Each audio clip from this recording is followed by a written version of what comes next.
Next function y is equal to X square. y is equal to X square के graph को discuss करने से पहले एक बार हम ग्राफिकल अप्रोच इस बात को लेकर के करना चाहते हैं कि पर्टिकुलर ग्राफ से क्या हम पता लगा सकते हैं कि ये ग्राफ जिस भी एक्सप्रेशन का दिया हुआ है क्या वो एक्सप्रेशन आगे चल करके फंक्शन बनेगा। आइए देखते हैं। जैसे मान लीजिए मैं आपको ग्राफ देता हूं, कोई भी XYZ ग्राफ मान लीजिए मैंने बनाया ऐसा कुछ, ठीक है, किसी एक्सप्रेशन का ग्राफ है। तो हम उस केस में x की वैल्यू यानी डोमेन की वैल्यू यहां से और कोडोमेन की वैल्यू यहां से या रेंज की वैल्यू यहां से मैनेज करते हैं।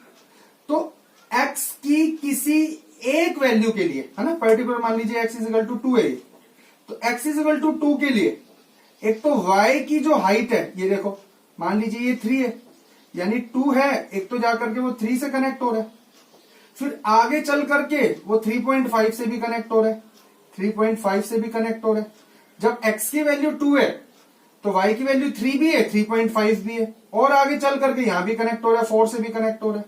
समझ में आ गई ना बात कि अगर इस तरीके का ग्राफ है कि x की पर्टिकुलर एक वैल्यू पर y की डिफरेंट वैल्यू मिलती है, x की एक वैल्यू पर y की डिफरेंट वैल्यू मिलती है, तब हम कह सकते हैं कि वो ग्राफ किसी फंक्शन का नहीं होगा। अगर मान लीजिए इसकी वजह ये फंक्शन ऐसे होता तो हम ये कह सकते थे कि x की एक वैल्यू पर y की एक ही मिल रही है। देखो डिफरेंट तो ही नहीं, समझ में आई ना। हाँ, x की डिफरेंट वैल्यू पर y की एक वैल्यू मिल सकती है कि भाई ये y की वैल्यू सपोज कीजिए 1 है तो यहां पे भी हाइट 1 है, बट x की डिफरेंट वैल्यू है कि जब x की वैल्यू 1 और 4 है, 1 और 4, तो उस केस में 1 पे भी हाइट 1 है और 4 पे भी हाइट 1 है, तो वो मैनी 1 बन जाएगा। यानी x की तो डिफरेंट y की सेम, y की एक, तो मैनी 1। अब इसको उल्टा कर देंगे, ऐसा बनेगा, यानी x की एक और y की डिफरेंट, तो वो फंक्शन नहीं होगा। इस बात को भी अच्छे से समझिएगा। चलिए हम डिस्कस करते हैं y is equal to X square के ग्राफ को। देखिए मैं आपको कहना चाह रहा था कि 10th क्लास में आप लोगों ने कुछ इस तरीके की इक्वेशन के ग्राफ बनाना सीखा था 10th क्लास में, ठीक है, और x की पावर 1 होती थी, y की पावर 1 होती थी, और उसका जब ग्राफ बनाते थे वो जाती स्ट्रेट लाइन, ठीक। अगर x और y दोनों गिवन है तो दोनों की पावर +1 ही होनी चाहिए, तब वो बिल्कुल स्ट्रेट लाइन बनाने वाले होते हैं, उनका ग्राफ जो है वो स्ट्रेट लाइन का रहेगा। लेकिन मान लीजिए x और y दोनों की पावर 1 नहीं है, किसी एक की भी पावर 1 से कुछ अलग है, तो डेफिनेटली वो स्ट्रेट लाइन का ग्राफ नहीं होगा। और ग्राफ के केस में केवल स्ट्रेट लाइन ही एक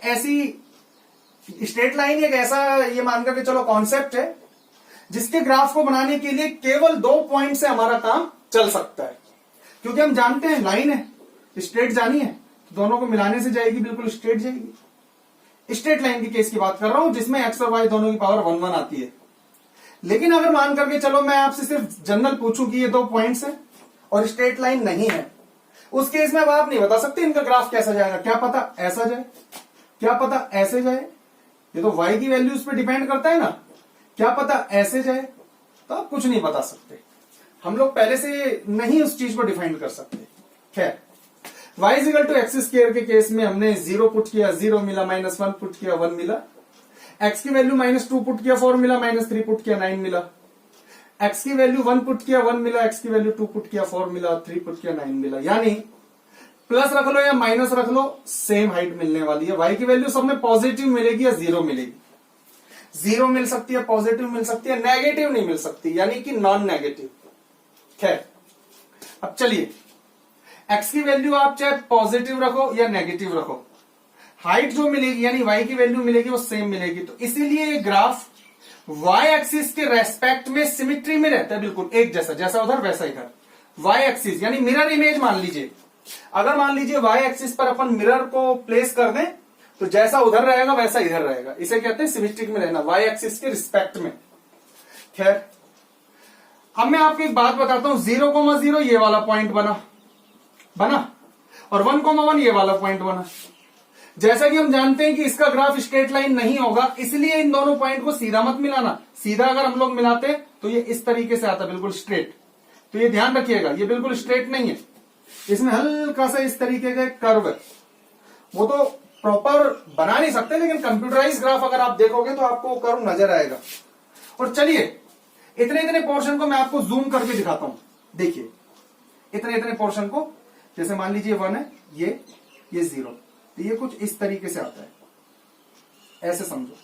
और ये 1, ये 1, सिर्फ इतने पोर्शन को जूम करके दिखा रहा हूं, क्योंकि x की वैल्यू को अगर मैं 1/2 रखूंगा तो y की वैल्यू मुझे मिलेगी 1/4। 1/2 का मतलब होता है 0.5 और इसका मतलब होता है 0.25, ये इतना सा, राइट।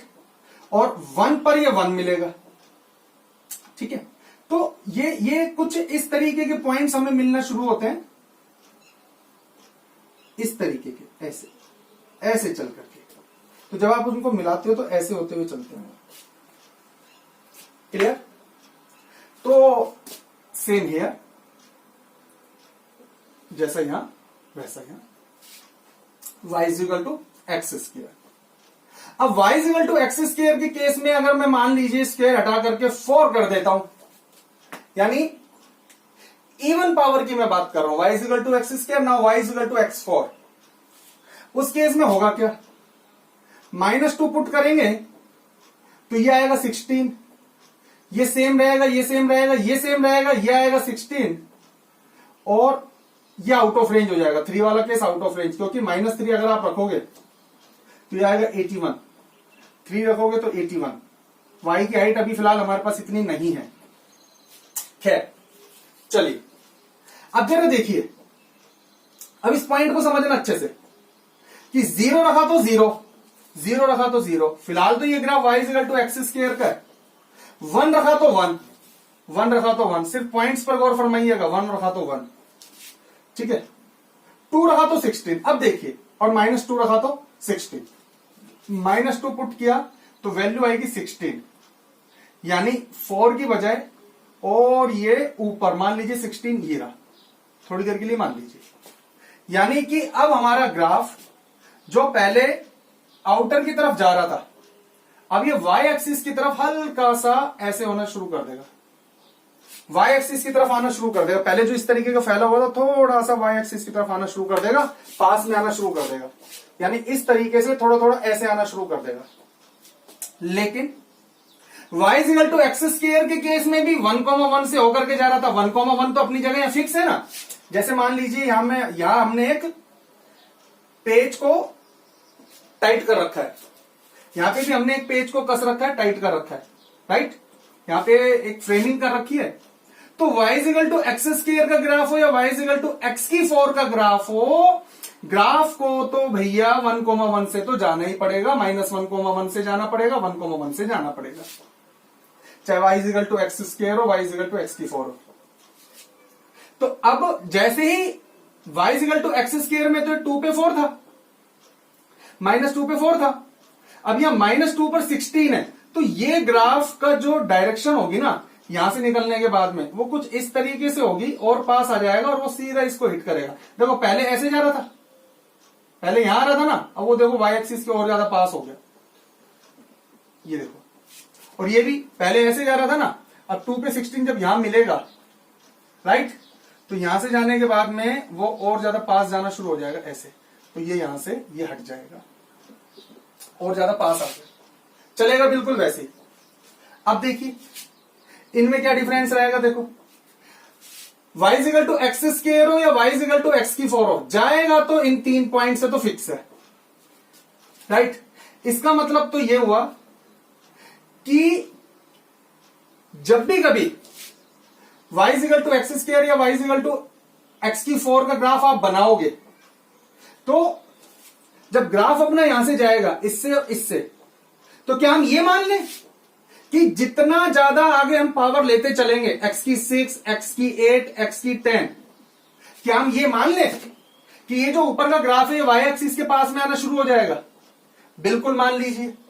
तो क्या हम ये भी मान लें कि ये कहीं ना कहीं y एक्सिस पर बिल्कुल मर्ज होने की कोशिश करेगा। बिल्कुल मत मानो, नहीं होगा ऐसा। क्योंकि आप सोचिए कि कोई भी ग्राफ अगर बनेगा तो इन 3 पॉइंट से तो उनको जाना ही जाना होगा, राइट। और 1,1 तो यहां फिक्स है ना, बिल्कुल स्क्रू यहां कसा हुआ है और यहां पे स्क्रू कसा हुआ है, जाएंगे तो यहां से। लेकिन ये जरूर हो सकता है कि ग्राफ का जो ये रूट पॉइंट है, इस पॉइंट से आगे का और इस पॉइंट के बीच का, इनमें डिफरेंस देखने को मिलेगा सभी केसेस में, लेकिन जाएंगे तो यहां से। अब आप कितनी बड़ी पावर का जब ग्राफ बनाओगे, जब इसको जाना यहीं से, क्योंकि x की वैल्यू 1 रखूंगा तो y की वैल्यू 1 मिलेगी, जब जाना यहां के बाद में इस पर मिलना है, तो y एक्सिस पर टच कैसे हो सकता है? y एक्सिस पे तो टच ही नहीं होगा। जब इस पॉइंट के बाद में ग्राफ को अपने को यहां जाना है, तो y एक्सिस पे किसी कीमत पर टच ही नहीं हो सकता, चाहे आप यहां 100 पावर ले लो। ठीक है, तो अभी हम इतनी पावर की बात करेंगे। y इक्वल टू एक्स की 4 की हम बात कर रहे थे, तो चलिए देखते हैं यहां से लेके यहां तक के ट्रैक में y equal to X square और y इक्वल टू एक्स की 4 में क्या डिफरेंस है। देखिए y equal to X square के केस में जैसे कि आपने देखा कि 1/2 पुट करते हैं तो 1/4 मिलता है, लेकिन 4 के केस में 1/2 पुट करते हैं तो 1/16 मिलेगा। यानी 1/2 के केस में तो चलो 1/4 मिला, ये रहा 1/4। और y इक्वल टू एक्स की 4 के केस में ये y equal to X square है, 1/2 जब आप पुट करोगे तो आपको मिलेगा 1/16, यानी और छोटा सा, यानी जितना ये है इसका भी फोर्थ, कहीं ना कहीं ये इतना, यानी वो चीज थोड़ी सी और नीचे आ जाएगी, ये मान करके चलो ऐसे। क्यों? क्योंकि आप 0 और 1 के बीच में कोई सा भी नंबर लो 1/7, एक आप उसके स्क्वायर करो, राइट, और एक आप उसकी पावर 4 करो। ठीक है, तो सिर्फ इनके बीच के नंबर्स की मैं बात कर रहा हूं कि पावर इंक्रीज होती है तो ओवरऑल नंबर और ज्यादा छोटा हो जाता है। ठीक है, तो वो और नीचे की तरफ ऐसे इस तरीके से और नीचे की तरफ आ जाएगा और लटक जाएगा, झूल जाएगा। यानी स्क्वायर वाला तो ऊपर की तरफ से निकलेगा और 4 वाला नीचे की तरफ से निकलेगा, उल्टा छोटा हो जाएगा। लेकिन जैसे ही 1 को क्रॉस करेगा, राइट, तो स्क्वायर वाला उस दौरान, स्क्वायर वाला तो भाई जैसे 2 पे 4 है तो ऐसे जाएगा, और ये 2 पर 16 है, ये और ऊपर की तरफ निकल जाएगा स्क्वायर वाला। क्योंकि 1 के बाद में जीतेगा कौन? पावर 4। कि 1 के बाद में किसी की भी पावर 4 करोगे वो बड़ी आएगी, लेकिन 1 से पहले किसी की भी पावर 4 करोगे तो वो छोटी आएगी।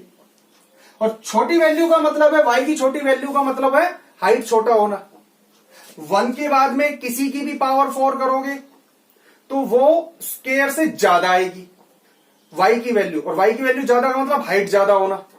और 1 से पहले अगर किसी की पावर 4 करोगे 0 और 1 के बीच में, तो वो स्क्वायर से कम आएगी। y की वैल्यू का कम होने का मतलब है हाइट कम होना। बस यहां डिफरेंस रहेगा और यहां डिफरेंस रहेगा। इसी तरीके से आप x की पावर 6 पर चले जाइए, x की पावर 6 में भी यही होगा, और थोड़ा सा नीचे आ जाएगा और यहां से फिर और पास होता चला जाएगा। लेकिन ये यकीन मानिए आप, ये कभी इसके आकर के ऐसे पास में नहीं आएगा। रीजन है क्योंकि जैसे आप यहां पे वैल्यू y की कोई भी, x की कोई भी वैल्यू रखोगे, मान लीजिए x की पावर 6 में 1 से तो ग्रेटर ही रखोगे ना, क्योंकि 1 रखते तो आपको मिली गई थी 1, राइट। अब 1 से तो ग्रेटर ही रखनी पड़ेगी, और 1 से जब ग्रेटर रखोगे तो ये वाली वैल्यू 1 से तो ग्रेटर मिलेगी ना आपको। जब x की वैल्यू 1 से ग्रेटर रख रहे हो, इसका मतलब है y एक्सिस से डिस्टेंस पर जाना। x की वैल्यू जितनी भी यहां रख रहे हो ना, इसका मतलब y एक्सिस से उतनी डिस्टेंस पर हो जाओगे। जैसे मान लीजिए ये वाला पॉइंट है, तो यहां x की वैल्यू 5 है, तो इसका मतलब y एक्सिस से डिस्टेंस। यहां x की वैल्यू 1 है, इसका मतलब y एक्सिस से डिस्टेंस।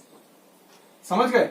ये वाला ग्राफ तो y एक्सिस पे टच जब होगा जब x 0 होगा, और हम जब 1 पर ही डिस्टेंस पर हैं, तो जैसे जैसे आगे चलेंगे, इसका मतलब x की वैल्यू तो आप इंक्रीज कर रहे हो, इसका मतलब y एक्सिस से दूर जा ही रहे हो ना, तो कभी ये मर्ज नहीं होगा। लेकिन ओवरऑल क्या होगा कि नीचे की तरफ तो यहां पे ऐसे लटकता जाएगा और ऊपर की तरफ पास आता जाएगा, ऊपर की तरफ पास आता जाएगा। इन शॉर्ट अगर बात करें तो सबसे पहले मान लीजिए, अब यहां समझाता हूं, ये y equal to X square था, तो नीचे की तरफ से जाएगा और यहां से पास हो जाएगा, ये y इक्वल टू एक्स की 4 था। फिर और ऐसे जाएगा, ये y इक्वल टू एक्स की 6 था। तो फाइनली आप इसको अब ऐसे समझें। अब एक रफ स्केच बनाते हैं, इसको ऐसे समझें। ठीक है, ये तो था उनकी बारीकियां। ये y is equal to X square, ठीक है, ये y is equal to X 4, ये y is equal to X 6, ये junction point 1,1 minus 1,1, y is equal to X 8, y is equal to X 10, ऐसे चलता जाएगा, y is equal to X 12। सारे even powers के ग्राफ इस तरीके से चलते जाएंगे। समझे मेरी बात? तो आज हमने डिस्कस किया था इवन पावर के ग्राफ्स के बारे में। नेक्स्ट ग्राफ है बच्चों y is equal to X cube. Odd powers के ग्राफ अब हम देखते हैं। सबसे पहले आता है, वैसे तो देखो ऑड पावर में y is equal to X की पावर 1 यानी y is equal to X. अभी थोड़ी देर पहले ही तो हमने बनाया था, लास्ट लेक्चर में आपने देखा था कि y is equal to X identity function था, और आइडेंटिटी फंक्शन का जो ग्राफ होता है आपने देखा था, यहाँ x यहाँ y ऐसे बना करके 0 0 1 1 -1 -1 2 2 -2 -2, और उसका जो ग्राफ गया था बिल्कुल सेंटर से होता हुआ गया था। तो ये y is equal to X की पावर 1 यानी y is equal to X का ग्राफ तो बिल्कुल स्ट्रेट लाइन जाने वाली है सेंटर से, ठीक है। तो 1 पावर का तो ये हो गया। 1 पावर के बाद में अब अगला नंबर आता है ऑड पावर के केस में y is equal to X cube.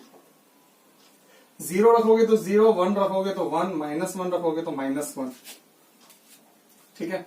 -2 रखोगे तो 8, 2 रखोगे तो 8, ठीक है। ये तो फॉर्मेलिटी है, एक्चुअल में टेबल बनाना तो सही मायने में हम लोगों ने 0,0 पॉइंट को प्लॉट कर दिया, ये रहा। 1,1 को मार्क कर दिया, ये रहा। -1 को मार्क कर दिया, ये रहा। इससे ज्यादा हम नहीं बना पाए। तो दोस्तों पहला क्वेश्चन तो ये आता है, क्या मैं इसको ऐसे मिला दूं क्या सीधा? नहीं, क्योंकि y is equal to X नहीं है, क्यूब है, स्ट्रेट लाइन नहीं बनेगा ये। तो बीच में किसी पॉइंट को भी आप बीच के किसी पॉइंट को लेने की कोशिश करो, लेते हैं 1/2। x की वैल्यू 1/2, y की वैल्यू 1/8, y की वैल्यू x की वैल्यू 1/2, y की वैल्यू ये देखो, ये 1/8, ये 1/4।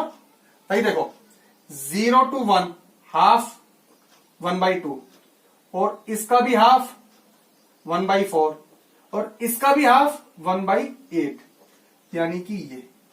अब आप ये बताओ कि ये स्ट्रेट लाइन जा रही थी क्या? अब इन सारे पॉइंट से होते हुए जाना है, तो ये ऐसे होते हुए जाएगी, ऐसे कुछ ऐसे आ गया ना, हल्का सा कर्व आ गया ना, ऐसे जाएगा ये। सेम है, बस माइनस का डिफरेंस रहेगा कि y की वैल्यू -1/2, सॉरी x की वैल्यू -1/2, y की वैल्यू -1/8, -1/2, y की वैल्यू -1/8। तो ये कुछ ऐसे जाएगा, ऐसे, ठीक है। और आगे भी इसी तरीके से 2 पर कितना आने वाला है? 2 पर 8, तो 8 मान लीजिए यहां, तो ये कुछ इस तरीके से कर्व के फॉर्म में ऐसे चला जाएगा। ये y is equal to X cube, ये एक्स क्यूब का ग्राफ है। अब इसी में अगर हम x की पावर 5 की बात करें, वही लास्ट लेक्चर वाला कॉन्सेप्ट कि y is equal to X square और y is equal to X cube, ये जितने भी हम इवन पावर और ऑड पावर्स के ग्राफ बना रहे हैं ना, इन सब में एक बात तो कॉमन है कि तीनों को यहां से तो होकर के जाना पड़ेगा। 0,0 राइट, 1,1 और -1 के अकॉर्डिंग +1 है तो +1, या -1 है तो -1, इनसे तो जाना ही पड़ेगा। अब y is equal to X की पावर 5 है। सोचने वाली बात यह है कि अगर x की वैल्यू मैं 1/2 रखता हूं, इस बार आता है 1/32, और ज्यादा छोटी वैल्यू, यानी इस पर और नीचे। तो मैं वही समझाने की कोशिश कर रहा हूं, जैसे जैसे पावर इंक्रीज करोगे वैसे वैसे 0 और 1 के बीच में जो x की वैल्यू होगी उस पर y की वैल्यू और छोटी मिलती जाएगी, और छोटी वैल्यू मिलने का मतलब है कि ग्राफ का यहां और लटक जाना, ऐसे नीचे की तरफ। जितनी पावर बड़ी लोगे ग्राफ नीचे की तरफ और लटक जाएगा, और यहां से हल्का सा ऊपर की तरफ और उठ जाएगा, ऐसे, राइट, कि नीचे की तरफ से जाएगा, बहुत बारीकी से जाएगा। और फिर 2 के ऊपर 8 था, और पावर 5 में 2 के ऊपर 32। 2 के ऊपर 32 का मतलब है कि मान लीजिए यहां, तो फिर ये रास्ता, जाहिर सी बात है कि 1 से जैसे आगे जाओगे है ना। जैसे मान लीजिए 2 पर 1 से जैसे ग्रेटर जाओगे तब पावर बढ़ी तो वैल्यू बढ़ी, पावर बढ़ी तो वैल्यू बढ़ी, पावर छोटी तो वैल्यू छोटी। लेकिन 1 से छोटे में ये अपोजिट हो जाएगा कि पावर बढ़ी तो वैल्यू छोटी और पावर छोटी तो वैल्यू बढ़ी। जैसे 1 से छोटा ये था x की वैल्यू, ये पावर क्यूब थी, ये पावर 5 है, क्यूब में वैल्यू बड़ी है, 5 में वैल्यू और छोटी है, रिवर्स हो जाएगा। तो ऐसे केस में क्या होगा कि 2 के ऊपर y की वैल्यू, जैसे जैसे आप 1 से आगे गए ना तो 2 के ऊपर y की वैल्यू ज्यादा आएगी। और उस केस में जैसे 1.1 पे भी आप जाओगे तो उस केस में 1.1 पर ये और ऊपर की तरफ उठता चला जाएगा, ऐसे ये थोड़ा पास आ जाएगा, समझ गए। ऐसे ये भी पास आ जाएगा क्योंकि पावर 5 के केस में -1 के बाद में, है ना, पावर 5 के केस में बेटा जब आप 1.1 की पावर 5 करोगे, फिर 1.1 की पावर 1.1 की पावर 5 से पहले 3 करोगे तो ये जो वैल्यू आएगी और ये जो वैल्यू आएगी, अगर वैल्यू 1 से ग्रेटर है, बेस अगर 1 से ग्रेटर है तो ये बड़ी वैल्यू आएगी। अब क्योंकि इन पे माइनस लग रहे हैं तो माइनस के केस में ये और डेप्थ में चला जाएगा, राइट। पावर ज्यादा है, सेम वैल्यू, डेप्थ ज्यादा हो जाएगी तो ये और ज्यादा पास आता चला जाएगा, ये और इस तरफ आता चला जाएगा, राइट। तो अगर इसको जूम करके बनाया जाए, ठीक है, तो मान लीजिए ये क्यूब, राइट, तो कहीं ना कहीं ये 5,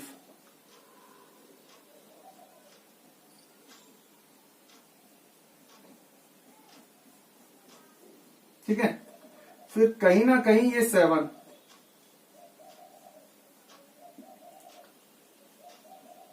y इजिकल टू एक्स की 7, ठीक है, y इजिकल टू एक्स की 9 और नीचे की तरफ ये 9, ऐसे। समझ रहे मेरी बात, ऐसे रहेगा। मैं तो इनफैक्ट आपको ये बोलना चाहूंगा कि अगर ये तो थी बारीकी, लेकिन अगर हमें डायरेक्ट ग्राफ बनाना है, रफ स्केच बनाना है, तो देखिए कैसे बनाएंगे। देखिएगा, y is equal to X center में, y is equal to X square ये गया, y is equal to X cube ये गया ओरिजिन से होता हुआ, y इजिकल टू एक्स की 4, ये स्क्वायर था तो यहां से ले लो बस आप, चलता है, x की 4, y इजिकल टू एक्स की 5 ये गया, y इजिकल टू एक्स की 6 ये गया, y इजिकल टू एक्स की 7 ये गया, y इजिकल टू एक्स की 8 ये बन गया, y इजिकल टू एक्स की 9 और ये पास में, y इजिकल टू एक्स की 10 ये आ गया। बस ऐसे बनाते चलेगा। एक ऊपर की तरफ y एक्सिस के पास में आता जाएगा और एक ऊपर और नीचे की तरफ से y एक्सिस के पास में आता जाएगा। तो ये ग्राफ्स थे, y is equal to X, y is equal to X square, expressions के थे, algebraic expressions, y is equal to X square, y is equal to X cube, y is equal to X की 4, y इजिकल टू एक्स की 5, y is equal to X की 6, y is equal to X की 7, y is equal to X की 8। तो इस तरीके से इन graphs को हम लोग डील करने वाले हैं। और कहीं ना कहीं जब भी हम इनके ग्राफ्स को बनाते हैं तो अब 11-12 में ऐसा नहीं है कि बिल्कुल हमें बारीकी से बनाना और एक एक स्केलिंग पे जाना है, नहीं, आपको बस एक रफ स्केच बनाना आना चाहिए और यही हमारी 11th की और 12th की डिमांड है। तो ये थे कुछ इंपॉर्टेंट फंक्शंस के ग्राफ।